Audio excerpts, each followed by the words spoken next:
Guys, इस साल 16 जून को बॉलीवुड की बड़ी मशहूर मूवी रिलीज होने जा रही है जिसका नाम है आदि पुरुष, जिसके ट्रेलर इस वक्त इंटरनेट पर काफी सनसनी मचा रहे हैं। इंटरनेट पर लोग भर भर के तारीफें कर रहे हैं आदि पुरुष के प्रिंट की, उसकी एनिमेशन की और जिस तरह का बजट मूवी पे लगाया गया है उसकी, और खास तौर पर इसकी कास्ट की। वैसे आदि पुरुष का मतलब होता है फर्स्ट मैन, लेकिन जब इस नाम को श्री राम के लिए यूज किया जाता है तो इसका मतलब हो जाता है द कंप्लीट मैन। ये नाम श्री राम के कैरेक्टर को पूरी तरह से जस्टिफाई करता है। बात करें आदि पुरुष मूवी की तो ये मूवी बेस्ड है 1992 में आई anime movie Ramayana the legend of prince Rama पर, जो कि वाल्मीकि रामायण पर बेस्ड थी। Ramayana the legend of prince Rama anime की तारीफ खुद पीएम मोदी ने की थी। साथ ही में इस मूवी के हिंदी डब पार्ट को खुद अरुण गोविल ने अपनी वॉइस दी थी। Ramayana the legend of prince Rama पर जापानीज और इंडियन आर्टिस्ट ने साथ मिलकर काम किया था। इस मूवी को भी रिलीज से पहले काफी हेट का सामना करना पड़ा था। फिलहाल इस एनिमी मूवी के बारे में कभी और बात करते हैं और वापस आते हैं अपने टॉपिक पर। वाल्मीकि जी ने ही ओरिजिनली रामायण को लिखा था। वैसे तो वाल्मीकि हिस्ट्री के बेस्ट राइटर्स में से एक थे, लेकिन अगर बात करें पॉपुलर कल्चर के राइटिंग टेक्निक्स की तो आज भी कुछ राइटिंग टेक्निक्स ऐसी हैं जिनको वाल्मीकि जी ने खुद क्रिएट किया था। जैसे कि राइटर्स के बीच एक टेक्निक होती है जिसे ऑथर सरोगेट कहते हैं, जिसमें कि ऑथर खुद अपनी स्टोरी के कैरेक्टर से मिलते हैं। आपको जानकर हैरानी होगी कि इस राइटिंग टेक्निक का इस्तेमाल सबसे पहले वाल्मीकि जी ने ही किया था। आज के मॉडर्न राइटर्स भी वाल्मीकि जी को आज भी उनकी राइटिंग टेक्निक्स के लिए जीनियस कहकर पुकारते हैं।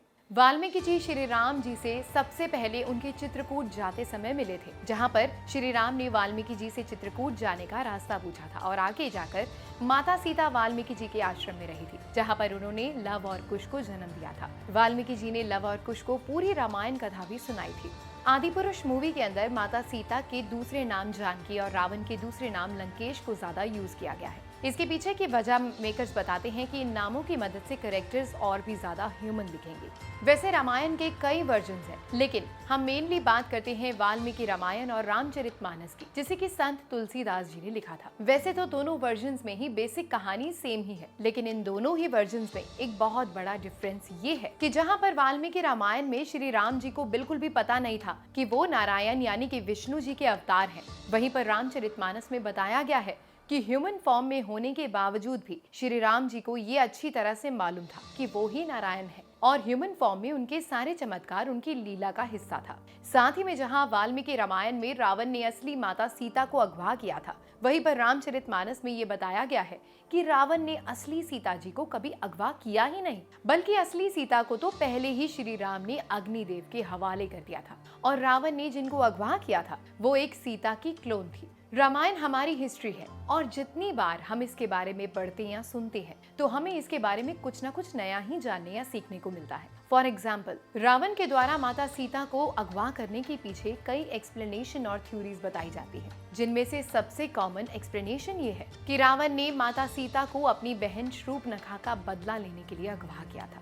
लेकिन इस इंसिडेंट को हम अगर थोड़ा डीप में देखें तो माता सीता को अगवा करने के पीछे की वजह कभी भी शूर्पणखा का बदला लेना था ही नहीं, क्योंकि अगर ऐसा होता तो रावण कभी भी माता सीता को धोखे से अगवा नहीं करता। अगर हम थोड़ा और डीप में जाने की कोशिश करें तो जब लक्ष्मण जी ने शूर्पणखा की नाक को काटा था तो शूर्पणखा ने रावण को माता सीता की सुंदरता को इतनी अच्छी तरह से डिफाइन किया था कि रावण तुरंत ही माता सीता को अपनी रानी बनाकर उनसे शादी करना चाहता था। लेकिन नल कुबेर के कर्ज की वजह से वो सीता माता को उनकी मर्जी के बगैर छू भी नहीं सकता था, क्योंकि अगर वो ऐसा करता तो कर्ज के चलते उसके सिर के हजारों टुकड़े हो जाते। इस इवेंट से हमें ये पता चलता है कि रामायण में कोई भी इवेंट के पीछे एक प्रॉपर और डीप एक्सप्लेनेशन होती है। जैसे कि श्री राम के एक योद्धा होने के बावजूद भी उनके बाल काफी लंबे थे, जो कि एक योद्धा के लिए एक डिसएडवांटेज माना जाता है।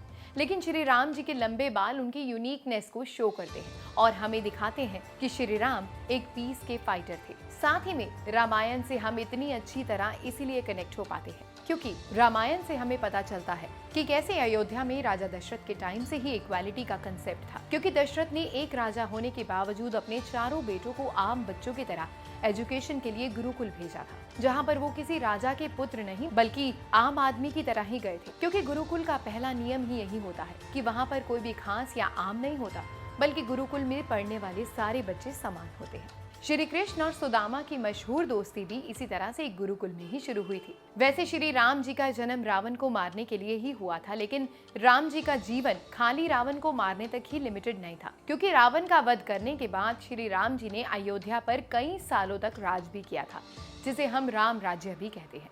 माना जाता है कि राम राज्य में इतनी ज्यादा खुशहाली और शांति थी कि अगर कोई सोने चांदी को भी कहीं बीच बाजार में छोड़ देता था तब भी वो चोरी नहीं होता था। वैसे रावण श्री राम से हर चीज में बड़ा था, चाहे वो धन हो या ज्ञान, राज्य हो या जनता, लेकिन श्री राम उससे एक चीज में हमेशा से बड़े थे, वो था उनका चरित्र, या पॉपुलर लैंग्वेज में कहे तो कैरेक्टर। और रामायण देखकर या पढ़कर हमें हमेशा यही लेसन मिलता है कि हमें हमेशा अपने कैरेक्टर को बड़ा करने पर ध्यान देना चाहिए, जिससे सक्सेस खुद ब खुद मिल जाएगी।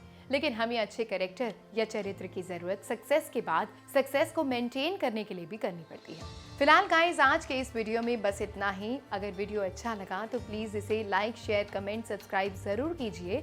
अगर अभी तक रामायण की कई कहानियां हम देख चुके हैं, पढ़ चुके हैं, सुन चुके हैं अपने बचपन में, कई बार हमने श्री राम रावण की कहानी जरूर सुनी है, और अब एक और नई मूवी बड़े पर्दे पर आने वाली है, जिससे कि हमें बहुत सारी उम्मीदें हैं और काफी एक्साइटेड भी हैं उस नई मूवी को देखने के लिए।